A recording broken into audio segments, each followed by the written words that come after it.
year is 2004. I'm going for the first time. I have the opportunity to go overseas as a singer, and I'm pretty excited. Going to Japan, and this is like my first time really ever going anywhere, outside of the country. And as a singer, I was stoked, very excited, and so I wanted to do my best to not mess this up. And so I had gone over with it was Pastor Hubert Powell, who invited me to come, and it seemed like surreal, because it wasn't, obviously it's something that I wanted to do, that I always wanted to do, but when it happens, I'm really going to Japan, and so we went over there, plane ride extra long, like 14 hours.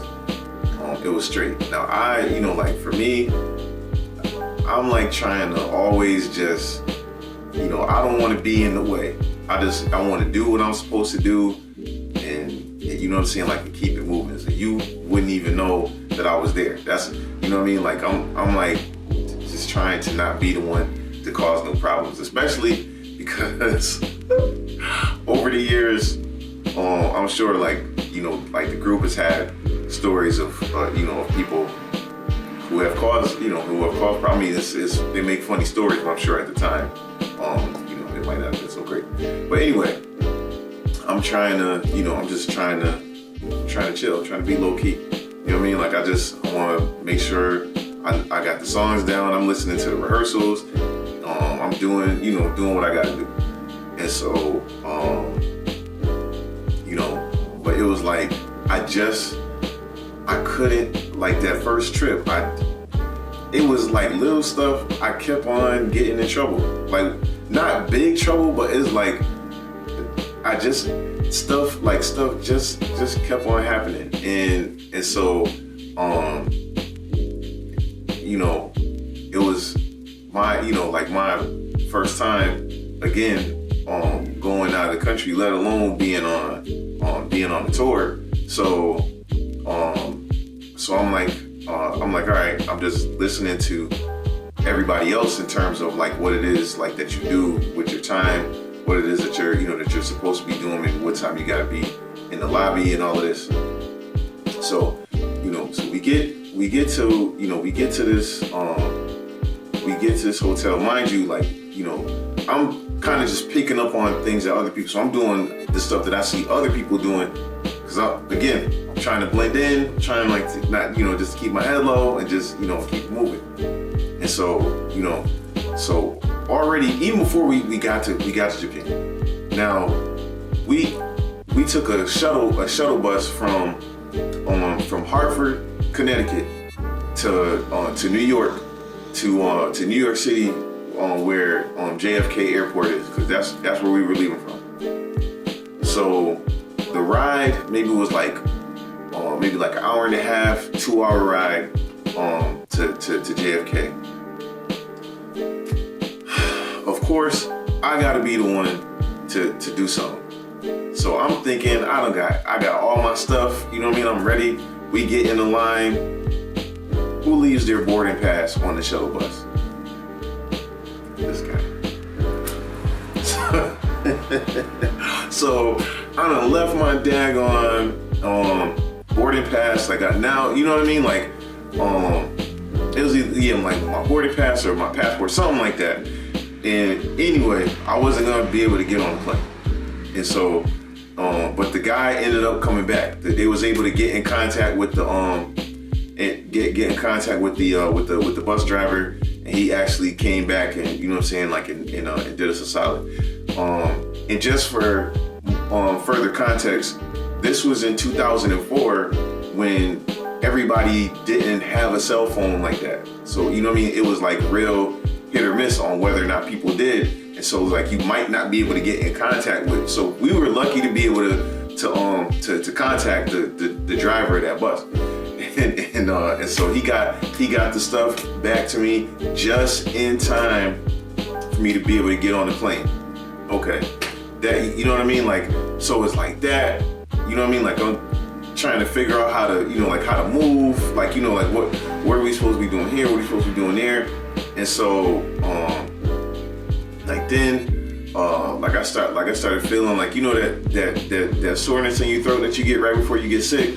Like, I'm like, I can't be sick on, come on, man. So I'm like, I went and like, I bought like 1,000 packets of Halls, the throat lozenges to, you know what I mean? Like to try to, so I'm doing that. I got like the tea throat coat. I'm like dropping the Halls in there, mixing it, like letting it melt. So, you know what I mean? Like, so I was good. You know what I'm saying? Made it through the first rehearsal, sound check, all of that. You know what I mean? Like we great. And so,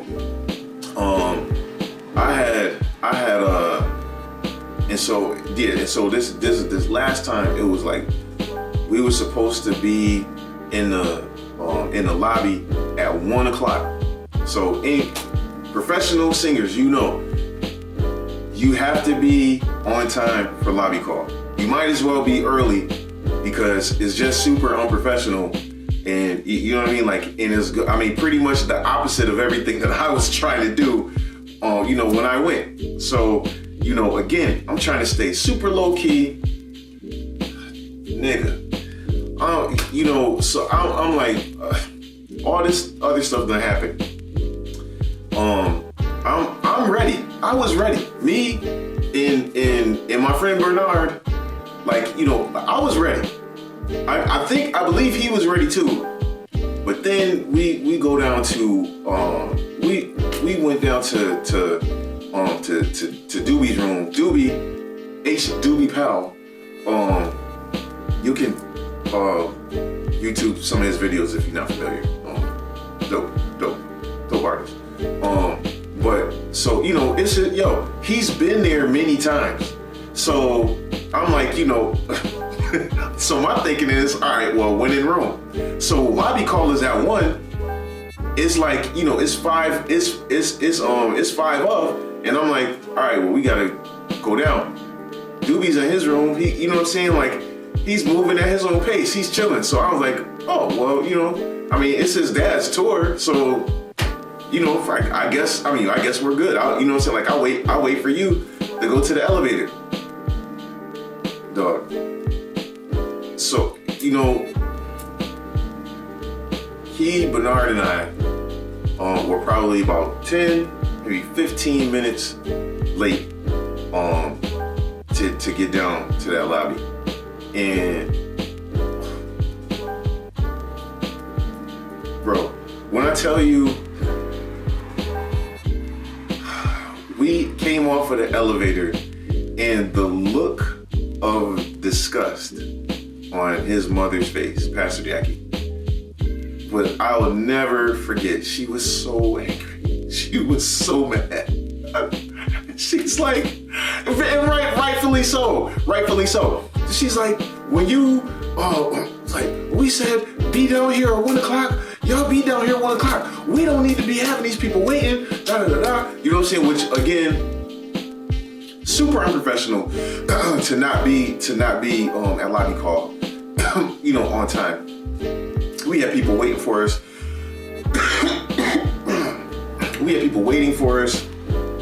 You know, of course, I've never been to Japan, so I don't know that, you know what I'm saying, like, we're traveling, and we might be traveling like 2 hours away, and, you know what I mean, like, and we're throwing off the time schedule.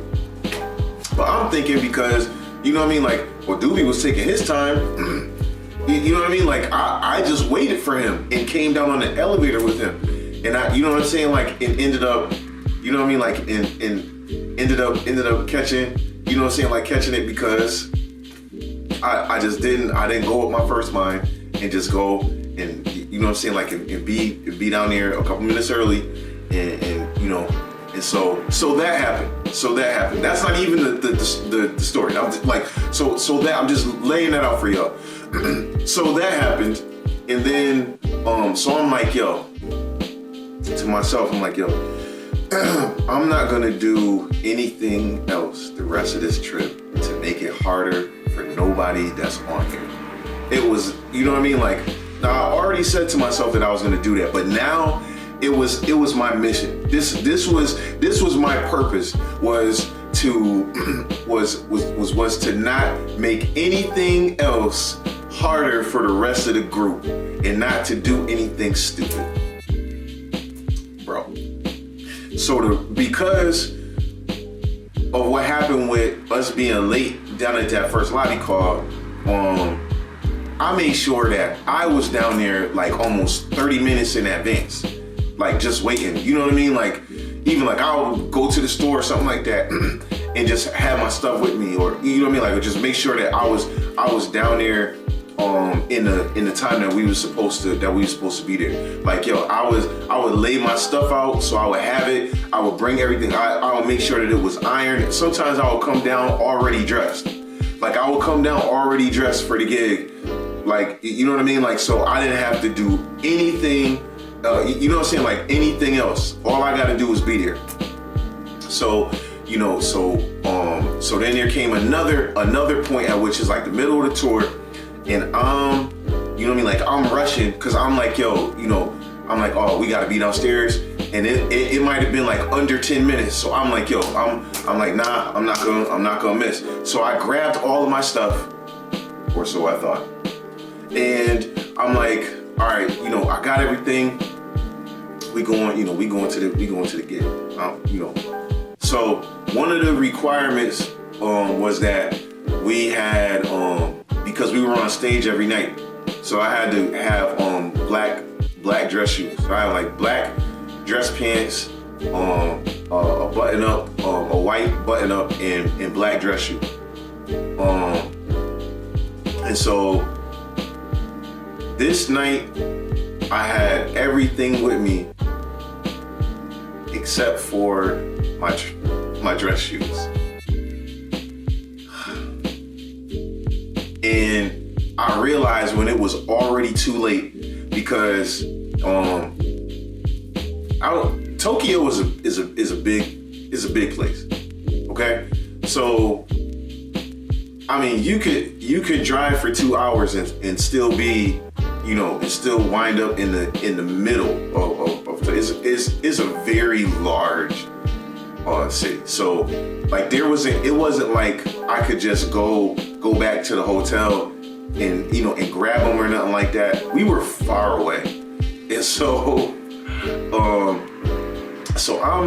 I'm like, you know, oh Jesus, like what, you know, like what am I gonna do, yo? Like I don't have no black shoes. I'm like terrified to just go to Pastor and be like, you know, hey, I forgot my shoes. And so like, I mean, so crunch time is like, you know, is coming down to just by the time we done already sound check, we done ate, all of that. So then, you know, I'm like, yo, you know, I'm asking, it's like, you know, the other tenors like, hey, you got black shoes I could wear, like, you know, like what size you wear? You know, I'm asking the musicians, like, and like, yo, nobody had no black shoes, like no extra black shoes. I'm like, you know, obviously it was a long shot even asking anyway. I didn't understand that. It was a long shot, you know, it was a long shot anyway, thinking that, you know, that somebody would have some, but I did, you know, so I'm like, yo, I'm sweating bullets. You understand what I'm saying? I was sweating. We were on stage for 90 minutes every night, and under very bright hot lights. And I didn't sweat on stage as much as I was sweating, like trying to figure out what in the world I was gonna do about these shoes. So one of the ladies was like, it's like, hey, you're hot, like, you know, I got some shoes, but you can't fit them, you know, ha ha ha ha. And so I was like, yo, I'll make it work. And And so like, yo, it was, I mean, like her foot, I wear a size 13, okay? Her foot had to be like, it had to be like a woman's 8 or like 7. So it was like, it looked like those, like, I don't know if y'all remember those shoes that guys used to wear to practice playing basketball in, to strengthen their calves, where you like pretty much just like, it's like you're running around on your tiptoes. But I mean, it was like, I don't even know if you can see this, but it was like half of my foot. Half of my foot. You know what I'm saying? Like this. It was like half of this. You know what I'm saying? So I'm like, yo, I gotta make this work. And so, I mean, they're laughing hysterically at me the whole time.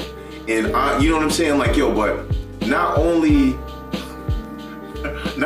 without like wearing these women's shoes on freaking stage, and I mean, I guess, you know, to the audience, you can't tell from that far away, but it just looked crazy from where I was standing, and I'm like, yo, so not only did I have to do the whole 90 on like in women's shoes, but also because they like my feet, I couldn't put my whole foot in them, and I couldn't stand on my whole foot. So I basically had to do the entire gig in like on my tiptoes almost, like, you know what I mean? Like the whole back half of my foot was just, I'm standing there, and it's not like we was just standing there singing, like we was having to move and doing stuff, and there, like, you know, like there was a song, man, I ain't even gonna hold you. We had to really, and then at the end, there was a song we had everybody, you know, like a lot of people would come on stage and sing with us, and I mean, like, yo, I'm on my tiptoes like the entire time. My calves are in knots, like, you know what I'm saying? And so, but I was determined that I was not getting ready to mess up or do anything else out of the way, because I already got yelled at. I already had left my passport, my boarding pass on the daggone shuttle bus. Like, no, I'm not doing it. So, yo, I did that whole 90 on my tiptoes, and like the end song, and I mean, like, like a G. Now my legs were not the same for a little bit, but I mean, my calves, man, oh my God, they were burning. But you know, then afterward, they, you know, everybody goes, because nobody can just keep a secret. They're laughing. They laughed at me the whole night, and they still laugh about this to this day. But they were laughing about it all night. So then, you know, like, of course, you know, pastor, co-pastor, like they're wondering, well, you know, what everybody's giggling about, and you know what I'm saying. So then they, you know, like they dined me out. But happy to say, I didn't get in trouble for that. It was just, you know what I mean? Like, it was just a hilarious story, a moment that nobody that was on that trip ever forgot. Something that I don't often talk about,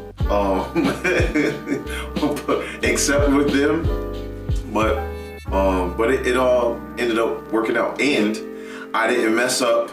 No, I didn't mess up again that whole trip. And it had, I mean, you know, I got invited back to go, you know, several more times. So, you know, I guess sometimes when you provide the comedy relief, you know, and can sing a little tenor, you know, good things will happen for you. So yeah, that's my church kid story. I know you see it.